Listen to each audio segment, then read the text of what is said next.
Okay, students, so welcome back to the class here. So let's discuss this important theorem, and that will be the theorem 1.3, which is known as the fundamental theorem of arithmetic also. तो अभी तक आपने पहला theorem जो सीखा है, every composite number can be break into the product of the prime factors. आप किसी भी composite number को break कर सकते हो किस पे?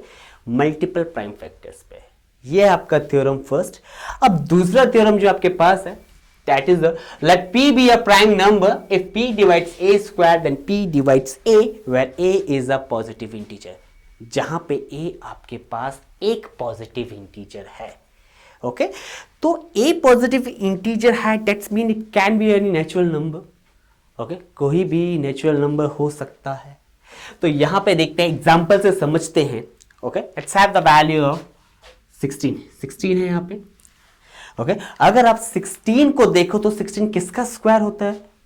4 into 4 it's 16, square of 4.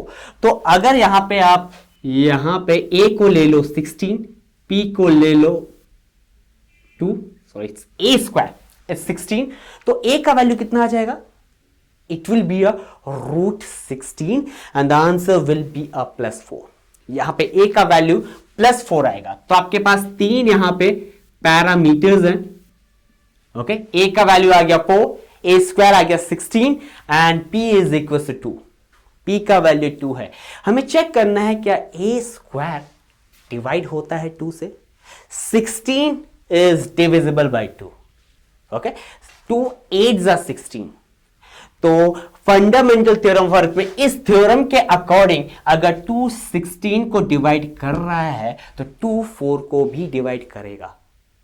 Remember, okay, p should be a prime number. तो 2 4 को भी डिवाइड करेगा. अब एक छोटा सा प्रूफ देखते हैं, समझते हैं कैसे ये कंडीशन ट्रू होती है हर केसेस में. सो बाय प्राइम फैक्टराइजेशन,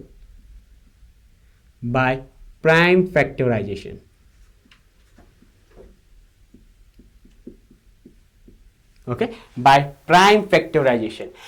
अब हमने डिस्कस किया है कि a कोई भी कंपोजिट नंबर हो सकता है. 16 is a square is the value of a square 16. तो 16 यहां पे कंपोजिट नंबर है और हम किसी भी कंपोजिट नंबर को ब्रेक कर सकते हैं मल्टीपल प्राइम नंबर्स में. तो मैं यहां पे a को लिख सकता हूं, the value of a can be p1 into p2 into p3 into p4 and so on up to a pn. Okay, a का value p1 into p2 into p3 into p4 up to pn, और p1 p2 p3 p4 और pn यहां पे क्या है बच्चों? आपके prime numbers हैं. ये सारे के सारे आपके प्राइम फैक्टर्स हैं. अगर a का वैल्यू ये है तो a स्क्वायर का वैल्यू आपके पास हो जाएगा p1 into p2 into p3 into p4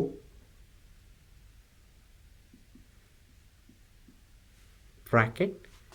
square का मतलब है कि आप उसी इंटीजर को, okay, when a number is multiplied by itself तो हमें स्क्वायर का और स्क्वायर ऑब्टेन होता है यहां पे.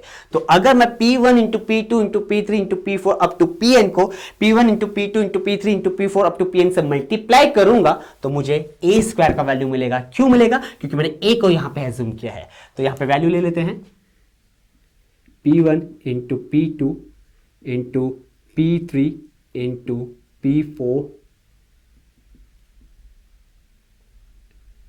ओके, तो यहां पे a स्क्वायर का वैल्यू आपके पास आ जाएगा. ये that will be a p1 square into p2 square into p3 square into p4 square into pn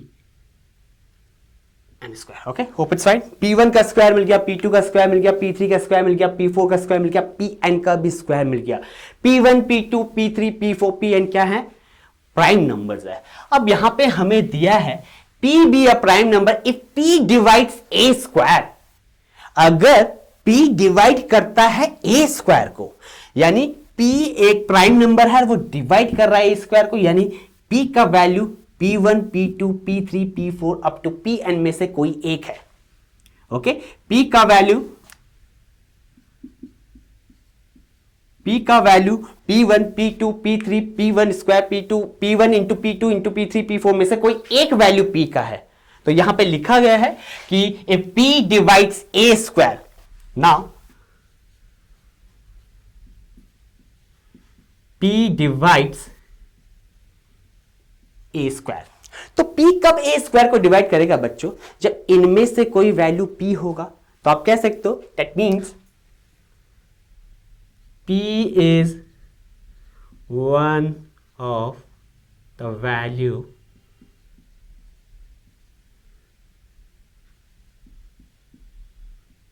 p1 p2 p3 p4 and up to pn। Okay, यानी p इनमें से कोई एक वैल्यू है। तो अगर आपका p1 square into p2 square into p3 square into p4 square up to pn square a square का वैल्यू, तो आप कह सकते हो कि यहां पे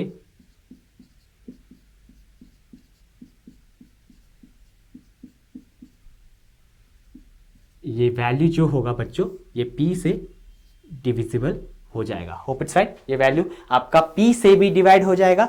तो जब p1 p2 p3 p4 में से कोई एक वैल्यू p है, तो आप कह सकते हो अगर p1 square p2 square p3 square divisible है p से, तो that's mean p1 into p2 into p3 into p4 भी आपका डिविजिबल हो जाएगा p से। Hope it's fine and clear to you.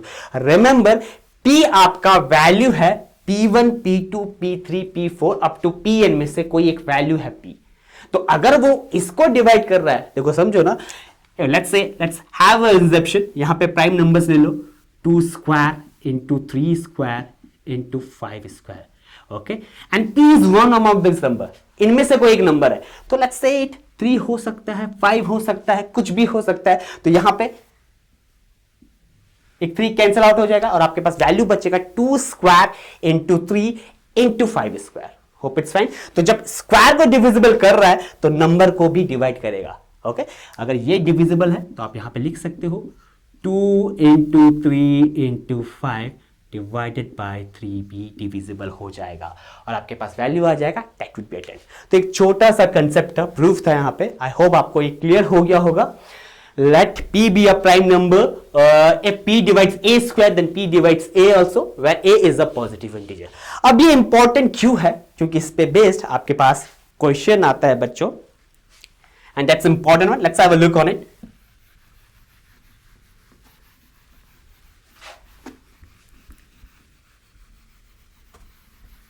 Okay.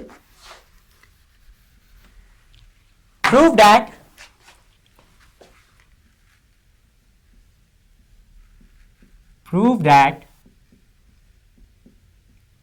root 5, root 3, root 2, root 7 is an irrational number. Okay, आपको proof करना है कि root 2, root 3, root 5, root 7 irrational number है बच्चों।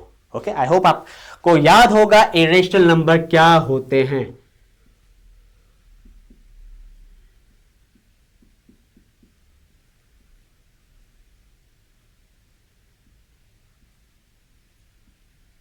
Prove that root 5 is an irrational number. जो number rational नहीं होता वो irrational होता है।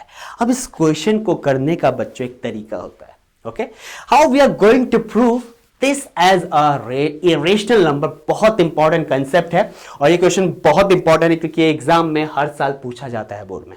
ओके, कि prove that root 5 is an irrational number, root 2 irrational number है, रूट 3 इरेशनल नंबर, या 5 प्लस रूट 2 इरेशनल नंबर है, 2 प्लस रूट 3 इरेशनल नंबर है। अब इसे ऐसे कैसे प्रूव करोगे? It's important.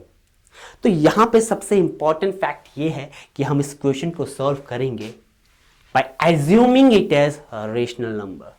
हम इसे एज्यूम करेंगे कि ये रेशनल नंबर है। Let us assume that to contrary मतलब झूठा हुआ फैक्ट, झूठा एज्यूम कर लेते हैं कि ये आपका क्या है बच्चों, विरोध करते हैं कि ये इरेशनल नहीं रेशनल है। कॉन्ट्ररी मीन विरोध करना। हमें पता है ये इरेशनल नंबर है बच्चों। Why this one is an irrational number? क्योंकि ये a अपन b के फॉर्म में नहीं लिखा जा सकता, p अपन q के फॉर्म में नहीं लिखा जा सकता। ओके जहां पे पी और क्यू दोनों के दोनों इंटीजर्स हैं। तो हमें पता है ये इरेशनल नंबर है, लेकिन प्रूव करने के लिए हम इसे एज्यूम करेंगे as a rational number. Okay remember the fact, rational numbers क्या होते हैं? Let us assume to contrary that root 5 is a rational number। Assume कर लो रूट 5 आपके पास रेशनल नंबर है। Let us assume to contrary that root 5 is a rational number. Now बच्चों I hope आपको पता हो रेशनल नंबर्स क्या होते हैं, जो P अपन Q के फॉर्म में, X अपन Y के फॉर्म में, A अपन B के फॉर्म में, C अपन D के फॉर्म में लिखे जा सकते हैं। मल्टीपल आंसर्स हो सकते हैं। रिमेंबर मैथमेटिक्स गेम है वेरिएबल्स का। अगर मैं P अपन Q ले रहा हूं तो आप A upon B, C upon D कुछ भी ले सकते हो बच्चों। कंसेप्ट क्लियर होना चाहिए, डिनोमिनेटर जीरो नहीं होना चाहिए। तो एज्यूम करते हैं रूट 5 को equals to P by Q। Okay हमने एज्यूम कर लिया है रूट 5 रेशनल नंबर है, तो रूट 5 का वैल्यू हो जाएगा P अपन Q के बराबर, जहां पे वह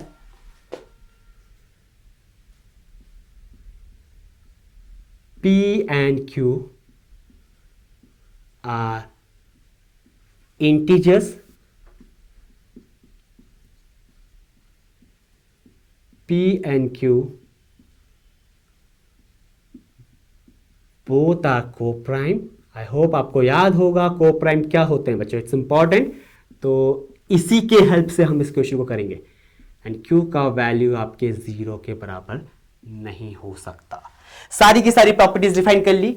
Q का वैल्यू 0 के बराबर नहीं हो सकता, P और Q दोनों के दोनों इंटीजर्स है, एंड दोनों के दोनों को-प्राइम है। ओके दोनों के दोनों को-प्राइम है, इट्स इंपॉर्टेंट। को-प्राइम की है इस क्वेश्चन की। ओके को-प्राइम का मतलब क्या होता है कि दोनों के बीच का या दोनों में हाईएस्ट कॉमन फैक्टर सिर्फ 1 ही होगा।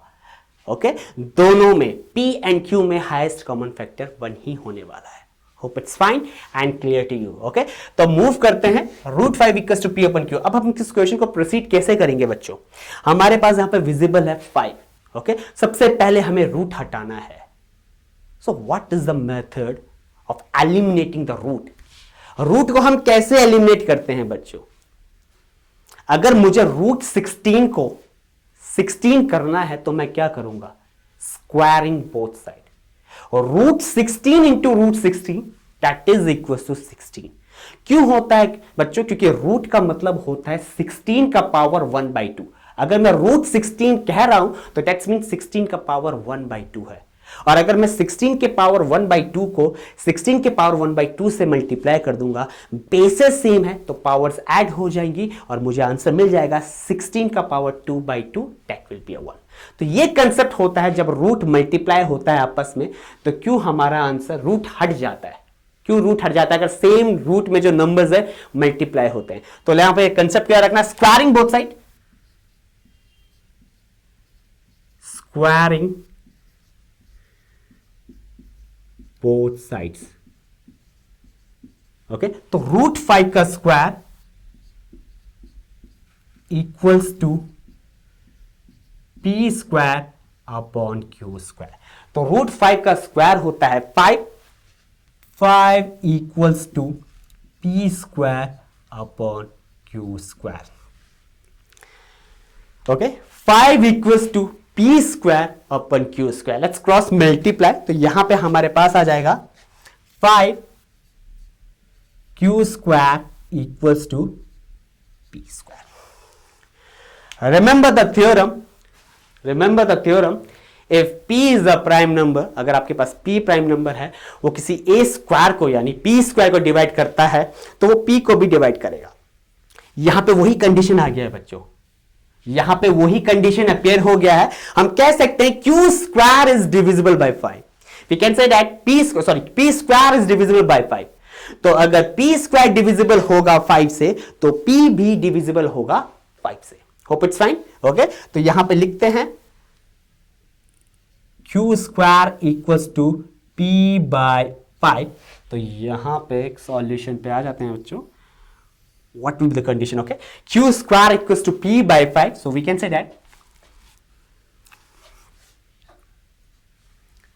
that q square equals to p square by 5. P square is divisible by 5,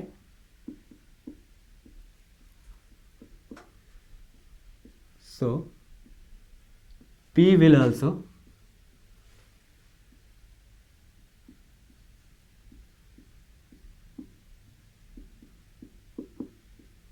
divisible by 5.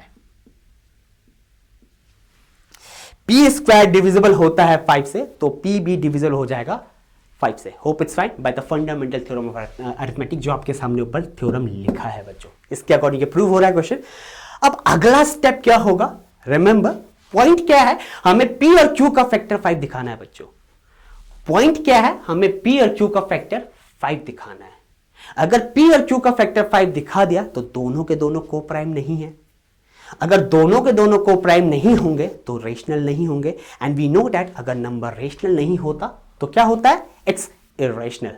Okay, अगर नंबर रेशनल नहीं है, क्योंकि रियल नंबर सिस्टम में हमने दो ही नंबर्स के बारे में पता है, एक है रेशनल, दूसरा है irrational. Hope it's fine. So let us assume. Okay, अब एक वेरिएबल लेते हैं बच्चों, p ले लिया, q ले लिया.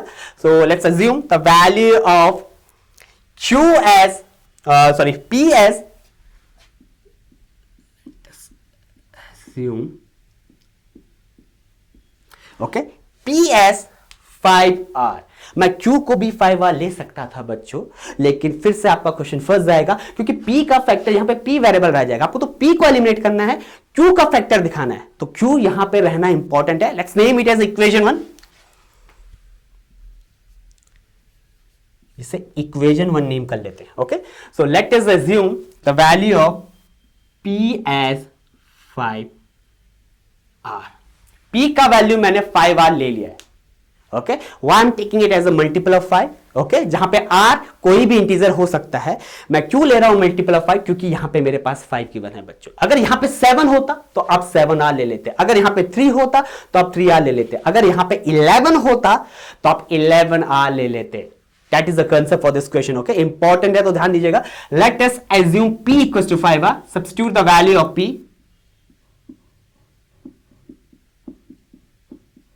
Substitute the value of p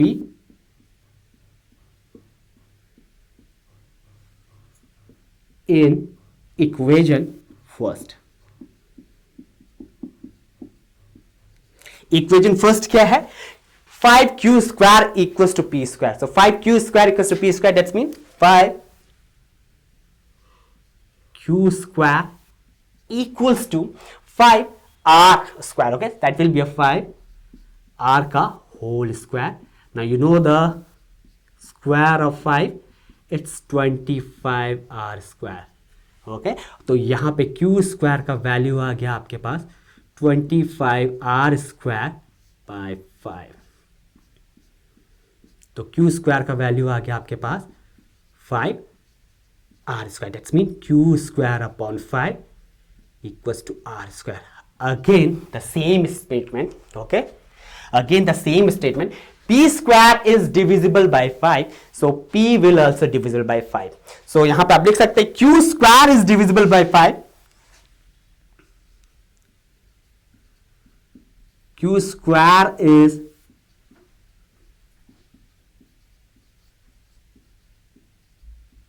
divisible by 5, तो यहां पे आपका q भी डिवाइड होगा. सो q square is divisible by 5, तो आप लिख सकते हो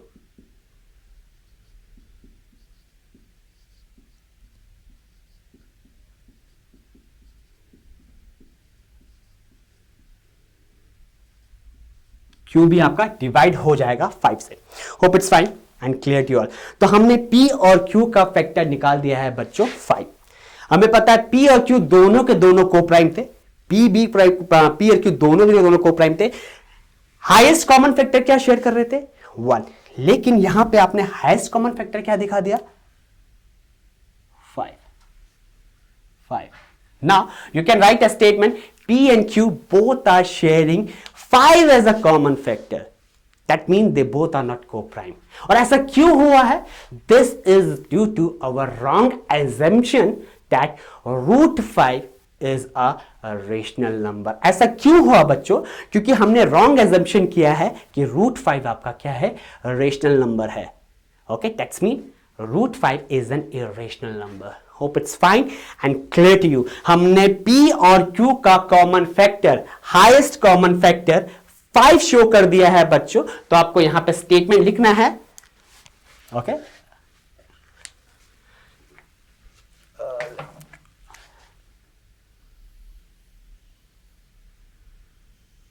ओके, यहां पे आपको स्टेटमेंट लिखना है. P and Q share a HCF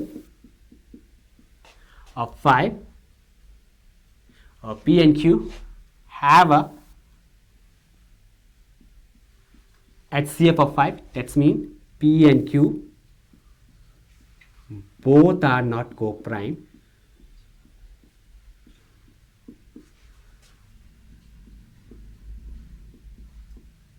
Okay, P and Q both are not co-prime, and that's mean this has happened due to a wrong assumption that root 5 is a rational number. Hope it's fine. Okay students, so I hope आपको previous part वाला question का सारा समझ में आया कि कैसे हमने root 5 को rational number लेकर प्रूव किया है कि वो irrational number क्यों हो जाएगा. ओके, सो वहां पे एक स्टेटमेंट आपको और मेंशन करना है. Okay, that's important.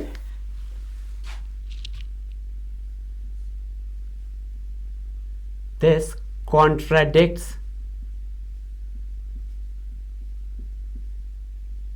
the fact that root 5 is a rational number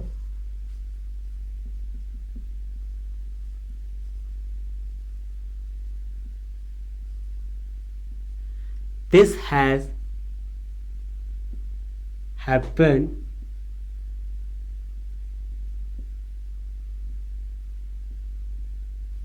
due to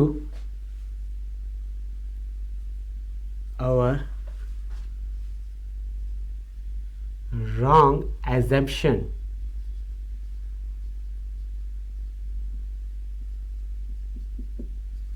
that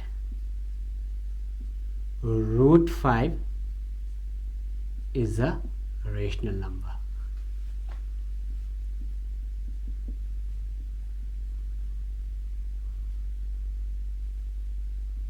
Hence, root 5 is an irrational number. Hope it's fine and clear to you. Okay.